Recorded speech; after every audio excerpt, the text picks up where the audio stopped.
네, 안녕하십니까. 정인태 신지식인 TV입니다. 저는 국립한국복지대학교 특임교수를 역임한 정인태입니다. 네, 장인 앞에서 장검으로 아내 살해한 40대.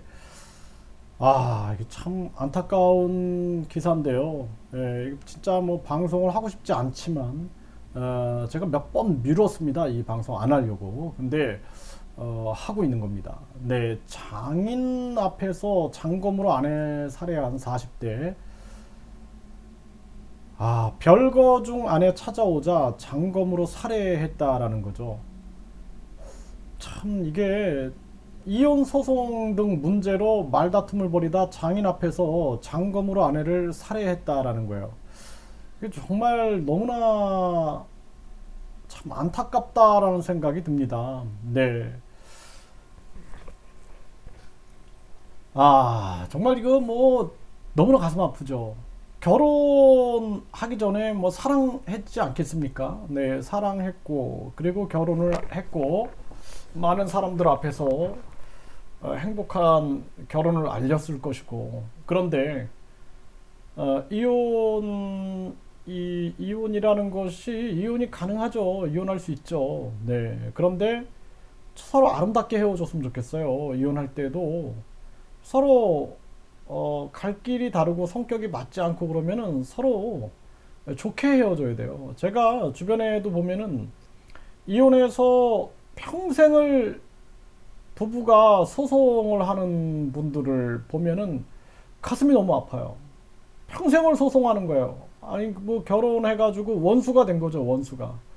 그리고 이제 가족들도 이혼하면은 완전히 원수가 되는 거예요. 네. 본가하고 처가하고 원수가 돼버리는 겁니다. 그래서 저는 가족 제도 자체를 바꿔야 된다. 이제 세상이 바뀌었기 때문에 생활 동반자법을 도입해야 한다. 저는 그렇게 생각을 합니다. 그래서 이 결혼 제도가 도리어 뭐 잘 살고 행복하게 사는 사람도 있어요. 그런 분들은 결혼 제도를 사용하시면 되고, 그렇지 않은 분들은 생활 동반자법을 적용하는 것이 현명하다. 생활 동반자로서의 삶을 살아가는 거죠. 그러니까 언제든지 헤어질 수 있는 거예요. 그거는 생활 동반자로서. 그러니까 자신과 진짜 마음이 맞는 사람들하고 사는 게 낫지. 이 자칫 잘못하면은 이 결혼이란 제도가 참 무시무시하다는 생각도 들고요. 그리고 또 하나는 지금 많은 사람들이 이 유아기 때부터 텔레비전을 본 세대예요. 텔레비전. 그리고 또 요즘 같은 경우는 이제 스마트폰이라든지 이런 것들을 많이 하다 보니까 유아기 때 인간성을 배워야 되는데, 인간성을 못 배우면은 나중에는 이렇게 엄청난 일이 벌어질 수 있는 겁니다. 아니 죽이는 것도 장인 앞에서 죽인다라는 게 얼마나,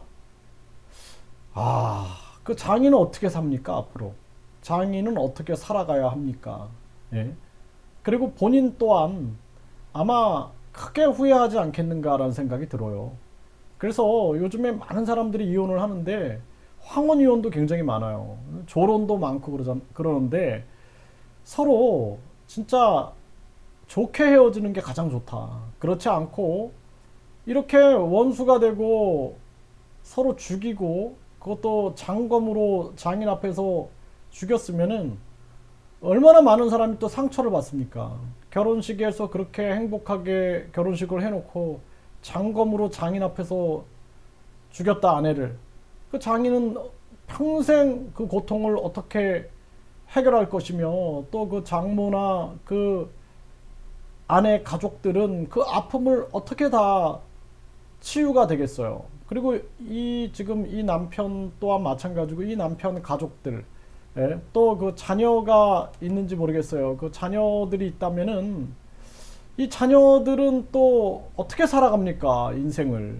예? 이게 참 가슴 아픈 일이다. 그 요즘에 보면은 가정이 무너지고 있는 거예요. 가정이 무너져서 우리가 가장 중요한 것이 다른 사람에 대한 존중이거든요. 이 존중이 기본이에요. 그래서 인간을 널리 이롭게 하라 라는 홍익 정신이 기본입니다. 그래서 다른 사람을 존중을 하게 됨으로써 그게 이제 사랑의 바탕이 되는 것이고 효의 바탕이 되는 것이고 부부 간의 사랑이나 자녀와 부모 간의 사랑의 바탕, 또 친구 간의 우정의 바탕, 또 많은 사회 동료들 간의 신의의 바탕이 되는 게 존중이에요. 존중. 인간의 존엄성을 존중해 주는 겁니다. 인간의 존엄성은 평등하죠. 그래서 사람을, 인간을 널리 이롭게 하라. 이 얘기는 뭐냐면 인간을 널리 행복하게 하라라는 거예요. 그러니까 인간을 널리 행복하게 하라라는 것은 인간을 존중하라는 얘기입니다. 존중하라는 얘기. 다른 사람한테 무시받아 보세요. 그러면 어떻게 될까요? 인간이 이루어질까요? 안 된다라는 거예요. 그래서 가장 중요한 게 인간의 존엄성 교육이 돼야 된다라는 거예요. 다른 사람을 존엄하게 생각하는 사람은 살인을 안 하고 성폭행 안 하고 그리고 강도 이런 거 안 한다라는 거예요. 사기 안 친다라는 거죠. 다른 사람을 존중하기 때문에. 그래서 제가 유아교육을 할 때 뭐 유아교육 사상에 보면은 뭐 프레벨의 유아교육 사상, 뭐 몬테소리 유아교육 사상, 그냥 서양에서 들어온 사상만 가지고 수입한 거예요. 수입해 와가지고 가르치고 있는데 저는 항상 그랬어요. 첫 번째가 유아 존중 철학이다. 유아 존중 철학. 그래서 유아를 존중을 해줘야 된다. 그래서 다른 사람을 다른 사람에게 존중을 받은 사람은 다른 사람을 존중하게 된다. 그래서 유아들을 존중해야 된다. 다른 사람에게 무시를 받으면 다른 사람을 무시하게 되는 거예요. 그렇기 때문에 가장 중요한 게 존중이다라는 거예요. 다른 사람을 존중해주고 그 존중에서 모든 것이 시작되는 것이다. 이것이 바로 홍익 정신인 거예요. 그래서 인간을 널리 이롭게 하라. 인간을 널리 행복하게 하라. 이런 뜻이에요.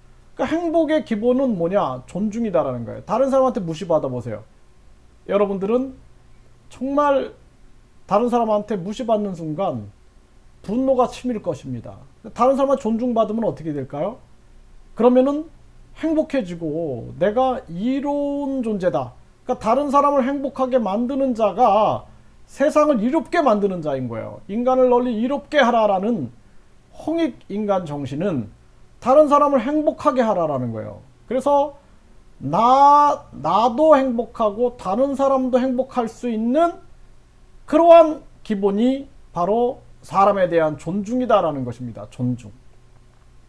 그래서 이것을 유아교육 때부터 실천해서 가정에서 개인에게 사회, 학교, 국가 모든 것이 이 철학으로 서야 된다. 그렇지 않으면은 우리 사회가 너무나 험악한 세상이 될 것이다. 저는 그렇게 생각을 합니다. 정말 무섭고 끔찍한 그러한 기사 내용을 여러분들과 함께 얘기해서 마음이 아픕니다.